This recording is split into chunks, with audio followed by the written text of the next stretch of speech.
Hi everybody, Matt here from Matt Likes Comics. Before I get into today's topic, I just wanted to shout out a few people before we got going. I want to shout out Comic Mike, whose videos lately have been fantastic. I just think he should be checked out more.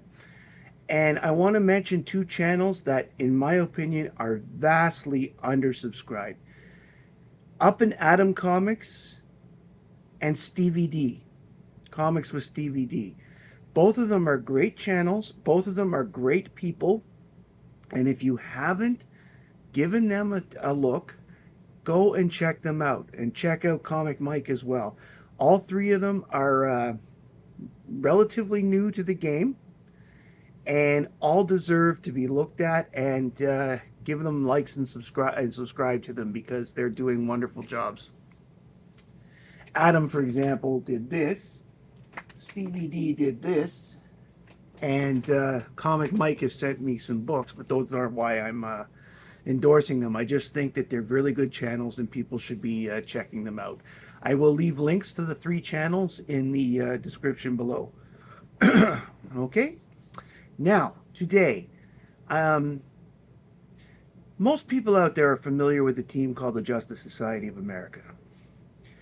Making its debut in All-Star Comics 3 with the cover date of December 1940, the book and story gave the distinction for having a shared universe concept, not just between one comic company, but between two comic companies, National Comics, or also at the time known as Detective Comics Inc., and All American Comics. Created by Gardner Fox and Everett Hibbard, the JSA was a revolutionary idea at the time it was created. The very few stories at this point, other than a person with a sidekick like Batman and Robin, had more than one hero in a story. It just really wasn't done so much, and the Justice Society became the first hero group, and led the way to all the ones that we've seen since. All Winners, the Invaders, the Avengers, Justice League, Legion, and so on and so on. I could go on forever. The Protectors. But it was an idea that didn't go away. As I said, other teams were formed. With the Silver Age, the Justice League of America was created in honor of this team, especially since at this point they started bringing up Silver Age characters with the same names as some of the Justice Society characters. Beginning with Flash 123, September 1961, they established the concept of Earth 1 and Earth 2, with the Justice League of America being on Earth 1 and the Justice Society being on Earth 2. The teams made a team up for the first time, other than the Flash teaming up with them in Flash 137, when the JSA actually showed up for the first time in a Flash comic. The JSA team actually teamed up with the Justice League of America in Justice League of America 21. All-Star Comics was also briefly revived in the 70s. By the way, I'm not going into a full history here. I could do that, and this could be a 45-50 minute video. I'm not going to do that. I'm just bringing up some points with the team. Like All-Star Comics was briefly revived in the 1970s, and the team was in Adventure Comics from Adventure 461 to 466. However, this particular version of the Justice Society was erased in the 1986 story, The Last Days of the Justice Society. This was in the wake of Crisis on Infinite Earths. Huntress was dead. Dick Grayson, Robin was dead. All of the heroes that had guys in the, like Clark Kent, Bruce Wayne, Green Arrow, Aquaman, Wonder Woman, all gone from the histories and so forth. returning in 1991 with a mini-series of a story set in the 1950s, and then brought back from this Ragnarok dimension they were stuck in the last days in 1992. The JSA was reworked into a team where they had older members and younger members, and where the older members were teaching the younger members. In a lot of these cases, they became legacy heroes. Like you had the daughter Jessie Quick of Johnny Quick and Liberty Bell, and the son of Our Man, the son of the godson of the Atom. You know, the son and daughter. Like between being in Infinity Incorporated and the Justice Society main, you had a lot of the children of the original heroes. And because of this change, they ended up with the Justice Society continuing into the present day as teachers for new heroes and such. Now, there is a current series called JSA, which began. The cover date is January 2025, so it came out late in 2024. I think it was late November. And it continues the JSA as a mixed legacy team, working in the present. I am going to show you some of the books from this series, and I'm going to cover some of them. I am a huge fan of the JSA, so a lot of these characters are ones that I grew up with, reading with All-Star Squadron and or the All-Stars comics from the 70s. So let us begin. Ragnarok Part 1. This is issue 1 of JSA, January 2025. Is written by Jeff Lemire, and the art is done by Diego Olortegui. I'm guessing that's Olortegui. I'm not sure. Someone tell me if it's Gua or Ga in the comments, and we'll go from there. The book begins with a brief history, such as one that I've actually outlined here. Cut to St. Roch, Louisiana, where members of the team manage to stop Cobra agents. Jade stops Obsidian from going too far. This is the Infinity Inc. part of the team. Infinity Inc. at this point is considered to be part of the Justice Society, but separate. Think Quebec and Canada. They return to the JSA Brownstone to discuss their next steps because members of the JSA have gone missing. Jakeem Thunder is injured and is in a coma. Cut to the Tower of Fate, where Hawkman, Hawkgirl, Green Lantern, Dr. Fate, and the Flash are trying to determine who is attacking the team. And that is JSA 1.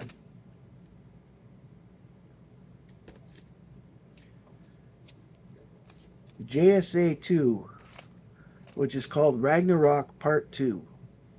Again, written by Jeff Lemire, and art, pencils, and inks by Diego Olortegui.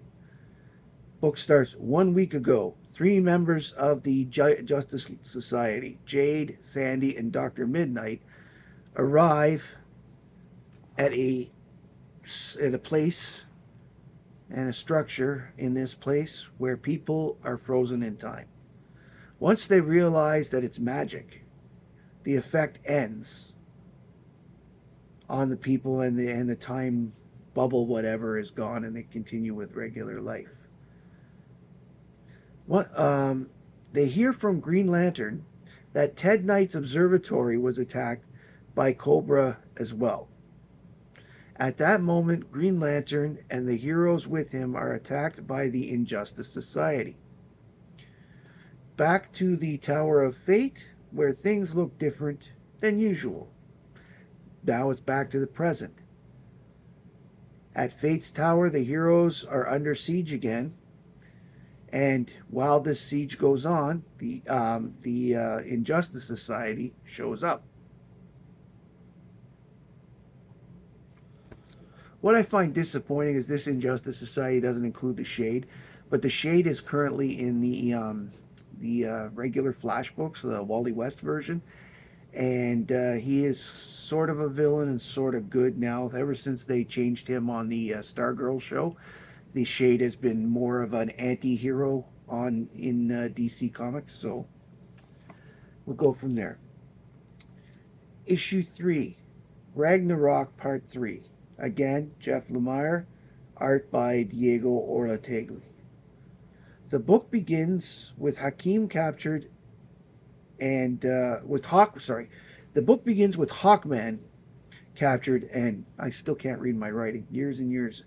Hawkman captured and bound to a pole, stalagmite.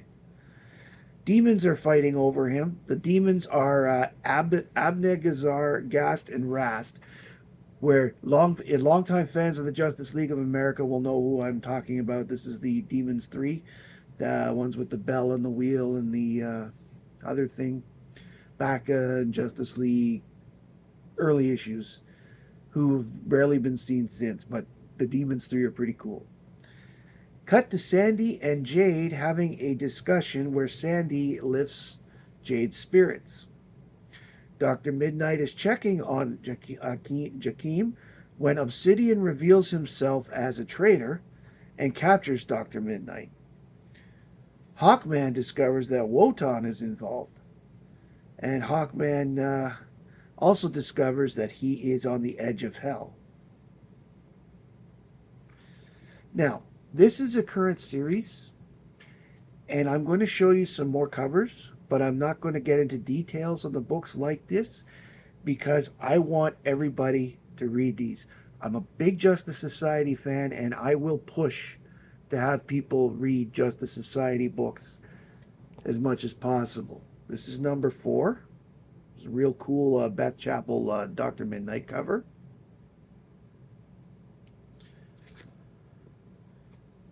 Number 5, which has a cool cover of the Tower of Fate.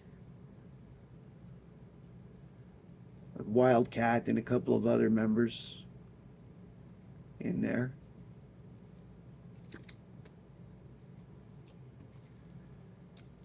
Number 6, which unfortunately ends with the death of a JSA member, which is another reason why I don't want to get into all of these storybooks here, because there's some surprises that I feel that people should have. Real cool Wildcat cover on number 7. And the last one from this series, now at the day of this taping, the last one for the series is 12 that has come out so far. Or is it 11? 11. 11 just came out. But I'm going to stop with this one because 9 and 10 have even cooler covers, and I want you to discover those on your own. This is JSA 8, and it's got an old school type cover with Wotan and some of the heroes. And one in particular, the heroes that I like to see is Liberty Bell, who isn't actually in the book because she's older. Unlike the heroes like the Flash, who were there when Ian Carkle's magic caused them all to have long lives. Johnny Quick and Liberty Bell weren't there, so they've gotten older, and that's why it's like I think she's supposed to represent Jesse Quick, but Jesse Quick is dressed more like her father at this point, like Johnny Quick, rather than Liberty Bell. Although on occasion she has worn the Liberty Bell outfit in some of the Justice League books. So that is, I could do so much more about the Justice Society. They're, as I said, one of my favorite teams, probably my second favorite after the Legion of Superheroes. And a lot of that is because I have a serious appreciation for the Golden Age heroes, especially of DC. When I was younger, my dad bought one of those oversized Sensation Comics #1, which had the Wonder Woman on the cover and was the first appearance of Mr. Terrific and Wildcat, and second appearance of Wonder Woman. Well, imagine my surprise reading this. That was how I discovered there were older, different heroes. Like when I saw the Green Lantern and the Flash that were in there, and I'm like, that's not Green Lantern and the Flash. It opened up a whole new world for me, and I really enjoyed doing so. If you like what I've done here, please like, comment, and subscribe below. I'd like to hear if you have a favorite JSA member. I'd like to hear, and remember, there's been a ton of different members over the years. You had the Sandman, you have Stargirl, you have the Star Spangled Kid, you had Power Girl. A lot of them that aren't in this series, the Huntress, Robin, Batman, Superman. Like a lot of them that the Atom isn't shown in this series. The Atom is long gone. He actually has passed away by this point. But just as an example, you've got a lot of different things to it, and it's a lot of fun. I thank you very much for joining me today as I walk down my memory lane slightly. And I hope that you guys at least give this series a try, because this JSA series is Jeff Lemire. So it's actually it's actually really well written, and I've really enjoyed it. And the art has been absolutely fantastic. He's drawn all the characters very well, and in particular, this one cover that's done in the Golden Age style, this is this has been a treat. Thank you very much for joining me today. My name's Matt. I like comics, and I hope you do too. Bye, everybody.